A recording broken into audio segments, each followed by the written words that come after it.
Hello everyone, सेवारो नमस्ते। After long time चाहिँ मैले मेरो पुरानो भिडियोहरू सँगालेर लिएर आइसकेको छु मेरो च्यानलमा। यहाँहरू सबैलाई स्वागत छ मेरो च्यानलमा। साथीहरू, यो चाहिँ मेरो पुरानो भिडियोहरू हो। यो भिडियो चाहिँ यसो मेमोरीको लागि, यसो फनको लागि भोलि पर्सि हेर्नु मिल्छ भनेर चाहिँ सँगालेर ल्याइरहेको हो।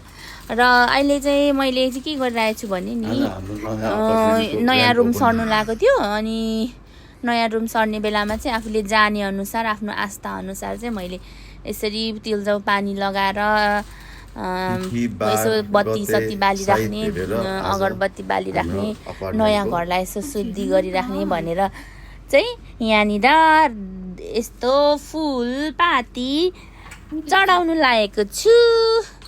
र यो चाहिँ म प्रेग्नेन्ट भएको बेलामा यसरी अलिअलि खिचिरहेको थिएँ मेरो फ्री टाइममा। अनि हेर्नु न, त्यो घरमा सरेको, यो घरमा सरेको भोलिपल्टको दिन चाहिँ मैले यसरी बत्ती बालेर अब हस्पिटल जाने समय आइसक्यो भनेर लास्ट चेकअपको लागि भनेर हस्पिटल चेकअप गर्न गएको। र यो चाहिँ यसरी झर्नुपर्छ हात पेटमा राखेर भनेर मलाई सिकाएको थियो, त्यहाँनिर ट्रेनिङ जस्तो दिएको थियो। अनि त्यो ट्रेनिङ सेसन सकेर चाहिँ झर्दै गरेको बेलाको हो। र हेर्नु न, मलाई त प्रेग्नेन्सी भएको बेलामा डायबिटिज भएर, गेस्ट्रोनल डायबिटिज भएर एभ्री टाइम वकमा जानुपर्ने, हिँड्नुपर्ने गाह्रो थियो नि। हेर्नु न, मेरो हस्बेन्डले चाहिँ खुट्टा सुनिने, अनि मेरो हस्बेन्डले चाहिँ ओइल लगाइदिने हुनुहुन्छ। उहाँले पुरा आफ्नो आइप्याडमा हेरी ओइल लगाइदिँदै हुनुहुन्छ। यो चाहिँ अलिक पछि मास्टरमा अहिलेको फ्री टाइममा चाहिँ बार्बिक्यू आएको हामीहरू मटाएर गालाले। यो चाहिँ लास्ट मेरो 3rd ट्राइमेस्टरको बेलामा हामीलाई चाहिँ, मलाई चाहिँ एकदम पोलेको मकै खानु मन लागेर, बार्बिक्यू खानु मन लागेर हामी दुईजना बुढाबुढी मात्रै यसो छुट्टी भएको बेलामा बार्बिक्यू जाउँ न भनेर बार्बिक्यू गएको थियौँ। अनि मैले मजाले मकै खाएँ त्यो टाइममा चाहिँ। अब हस्पिटल जाने धेरै टाइम थिएन। यो टाइममा चाहिँ म काम छुट्टी लिएर बसेको थिएँ। काम पनि गर्नै पर्यो, के गर्नु साथीहरू, विदेशमा सजिलो छैन। म चाहिँ अलमोस्ट 8.5 मन्थसम्म काम गरेँ होला। त्यसरी गरेँ, सजिलै थियो मेरो काम चाहिँ। हेर्नु न, हामीले नक्कल पारेर पुरा फोटो खिचिरहेको त्यो टाइममा। अनि के गर्ने साथीहरू, विदेशको ठाउँमा यस्तो समयमा चाहिँ आफूलाई परेको बेलामा, यस्तो समयमा चाहिँ एकदम आफन्त, साथीभाइ, घर परिवार, स्पेसली आमा एकदम याद हुने रहेछ। उहाँहरूको कमी महसुस हुने रहेछ। के गर्नु नजाने, मकै पलेर बेचेर पाल्छ कि भनेर नजान्ने रहेछ।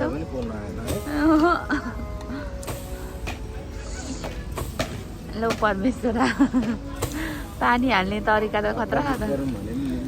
त्यसपछि चाहिँ हेर्नु न, बेबीको के चाहिन्छ, बेबी ब्यागमा, हस्पिटल ब्यागमा भनेर चाहिँ के चाहिन्छ भनेर चाहिँ पुरा रिल्सहरूमा आउँथ्यो नि त। अनि त्यो हेरेर पुरा सपिङ गरिराखेको, बेबीलाई चाहिने चिजहरू हस्पिटलबाट निस्किँदाखेरि के चाहिन्छ भनेर।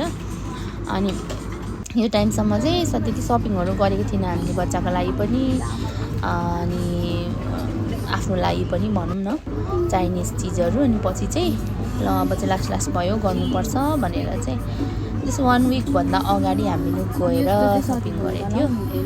यो चाहिँ यसो रिजनेबलै छ। H&Mमा किन्नु गएको थिएँ। अहिले त H&M पनि हटिसक्यो हङकङबाट, कुनै ठाउँ होला। अहिले यहाँ नजिक हामी बसेकोदेखि नजिक चाहिँ हटिसक्यो। हेर्नु, मलाई यस्तो सास हेर्नु गाह्रो हुन्छ। अनलाइन ट्राई गरेको कस्तो आउँदो रहेछ भने चाहिँ यो टाइममा चाहिँ मैले अनलाइनबाट राम्रै आउँदो रहेछ हेरेर थाउबाट मगाएको थिएँ अनि नानीको सानो पिल्लो। अनि मेरो साथीलाई चाहिँ यो भिडियो बनाएर पठाएको थिएन मैले, उसले मलाई यस्तो किन भनेर धेरै हेल्प गरेको थियो मलाई। अनि मैले यस्तो मगाएको थिएँ, कस्तो रहेछ भनेर ट्राई गर्नु पर्यो भनेर मगाएको। यहाँ हेर त भनेर उसलाई भिडियो गरेर पठाएको थिएँ। नट ब्याड, राम्रै आउँदो रहेछ, जस्ट युजफुलै थियो, राम्रै आउने रहेछ। त्यस्तो एक्सपेन्सिभ पनि होइन, रिजनेबलमै, तर राम्रै आउने रहेछ। हेर्नु न कस्तो क्युट क्युट। अनि मेरो छोरीको लागि वार्डरोब पनि ल्याइदिएको थिएँ, एउटा सानो दराज भनौँ न, माया लाग्ने सानो पुचुङ्गी नानाहरू छ मेरो छोरीको। अहिले त मेरो छोरी अब लगभग 1 वर्ष पुग्न लागिसक्यो। यो त्यो बेलाको फोटोहरू हो, भिडियोहरू। हेर्नु न, यसरी एभ्री टाइम मैले दिनमा 2-3 चोटि यसरी ब्लड चेक गर्नुपर्ने, मेरो ब्लड सुगर अनि खानेकुराहरू पनि एकदम कन्ट्रोलले खानुपर्ने। हस्पिटल जानुलाई भनेर राति चाहिँ आफ्नो मेरो लागि मम्मीको ब्याग, बेबीको ब्याग अनि डकुमेन्टहरू रेडी गरेर बेबीलाई चाहिन्छ भनेर के चाहिन्छ हस्पिटलमा भनेर पुरा हस्पिटल ब्याग रेडी कसरी गर्ने भनेर ट्युटोरियल आउँथ्यो नि त जस्तो रिल्सहरूमा, अनि त्यही हेरेर रेडी गरेको थिएँ। अनि हेर्नु न मेरो बुढा, म नर्भस भन्दा मेरो बुढा झन् धेरै नर्भस हुनुहुन्थ्यो। अनि हेर्नु न अब छोरी लिनु जाने भनेर एक्साइटेड भएको थियो नि। ब्याग बोक्नु त सक्ने होइन, तर पनि यस्तो स्टाइल पारेर यसो बोकी हिँडेको जस्तो एक्टिङ गरेर हेर्नु न मैले झोला बोकेर ब्याग बोकेर गएको। तर गाइज हङकङमा चाहिँ हस्पिटल ब्याग त्यति साह्रो नेसेसरी छैन रहेछ। आमाको लागि चाहिँ अब मेटर्निटी प्याडहरू त्यस्तोहरू चाहिँ काम लाग्ने रहेछ, तर बेबीको लागि चाहिँ खासै त्यो हस्पिटल भइन्जेलसम्म चाहिँ बेबी आमाको लागि चाहिँ नेसेसरी त्यस्तो चिजहरू बोक्नु पर्दैन रहेछ, सामानहरू बोक्नु पर्दैन रहेछ। किनभने सबै हस्पिटलले दिने रहेछ, गरिदिने रहेछ। यो टाइममा चाहिँ न मेरो सिएस भएको थियो, मेरो छोरी आइसकेको थियो, डिस्चार्ज भएर घर आयो। यो टाइममा चाहिँ एकदम आमाको त यस्तो माया लाग्ने रहेछ। मेरो आमाले हामीलाई कसरी पायो होला भनेर मलाई यस्तो स्टेपमा रुन आउँथ्यो। सायद पोस्टपार्टम हुन्छ नि त्यो भएर पनि होला, म यस्तो विक भएको थिएँ। कोही थिएन हामीसँग त, हामी सिर्फ बुढाबुढी मात्र।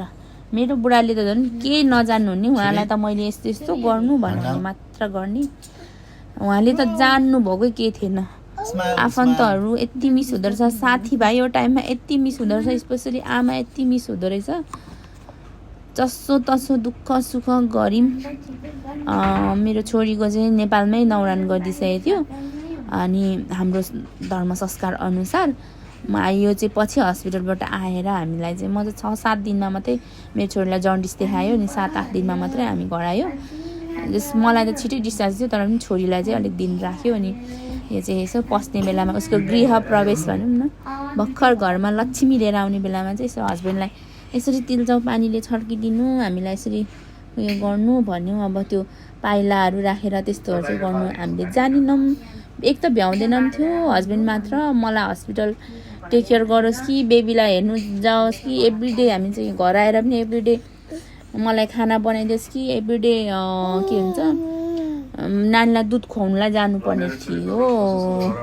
हस्पिटलमा फर्मुला त दिने, बट अलिअलि मेरो दुध पनि खाओस् भनेर सकि जान्थेँ। यस्तो ज्वरो आउँथ्यो कि त्यो सिजरिङ गरेको जो दबाई खाइन्जेल मात्र अलिक ठिक भएको फिल हुने, त्यसपछि झन् साह्रो हुँदै जाने। यो टाइममा चाहिँ मेरो आफन्त कोही भइदिए, मेरो बुढाको आफन्त कोही भइदिए, या साथीभाइ कोही छेउमा भइदिए, साथीभाइले पनि के गर्दैछ कसरी गर्दैछ भनेर यसरी सोधिदिए पनि हुने जस्तो एकदम फिल हुने रहेछ। स्पेसली मेरो आमा भइदिए पनि एटलिस्ट आमासँग मैले आधी कुरा सुनाउनु सके पनि दिदी बहिनीसँग आमासँग कुरा सेयर गर्नु पाएँ, उनीहरू छेउमा भइदिए पनि कति हल्का हुन्थ्यो होला जस्तो फिल हुन्थ्यो यो टाइममा चाहिँ। तैपनि जस्ट मैले यस्तो म चाहिँ आफूलाई एकदम लकी महसुस गर्छु, किनभने मैले गुणगान गाएको त होइन, मेरो हस्बेन्ड चाहिँ एकदम अन्डरस्ट्यान्डिङ हुनुहुन्छ। उहाँले मलाई केसम्म साथ दिनुभयो, दिइराख्नु भएको छ। आई होप आगामी दिनहरूमा उहाँले धेरै साथ दिनुहुनेछ। ल छोरीलाई घरमा ल्यायो, हेर्नु न कस्तो मस्त सुतेछ भने। अहिले त मेरो छोरी चकचकी भएको छ, चकचकी। अनि घरमा ल्याइयो यसरी मेरो छोरीलाई भगवानसँग देखाइयो, आफूले जाने अनुसार गर्यो। त्यो घरमा सरेको जस्ट नयाँ घरमा सरेको जस्ट 1 हप्ता पनि भएको थिएन, 6 दिनको दिनमा चाहिँ हस्पिटल जानु भयो। लास्ट मोमेन्टमा घर सेटअप गरेको पनि थिएन, एकदम गाह्रो हुने रहेछ हङकङमा प्रेग्नेन्सी जर्नी अनि त्यही माथि झन् कोही आफन्त नभएको अनि रुम सर्नु पर्ने वा के भन्छ लाइफले त यस्तो ब्यान्ड बजाएको थियो भन्ने त मलाई मात्र थाहा छ कि तर पनि यसरी यसरी नै सिलसिला चल्दै गयो ल हेर्नुहोस् न मेरो छोरी 100 डेजको पनि भइसकेको थियो यो टाइममा अनि कसैको यसरी नै बढ्दै गयो मेरो छोरीलाई यहाँ चाइनिजहरूले चाहिँ 100 डेज मनाउँछ धेरै आयु लामो स्वास्थ्य होस् भनेर 100 डेज पुरा भएकोलाई मेरो छोरीलाई यो गर्यो त्यसरी नै दुःख सुख बाँड्दै अहिले मेरो छोरी लगभग 1 वर्षको हुन लाग्यो अब चाहिँ दुःख छ अब चाहिँ बिस्तारी स्टेबल हुँदै गइन्छ भन्ने कुरा लाग्दैछ विश्वास लाग्दैछ आफूलाई अहिले त हेर्नुहोस् न मेरो छोरी यत्रो भइसकेको छ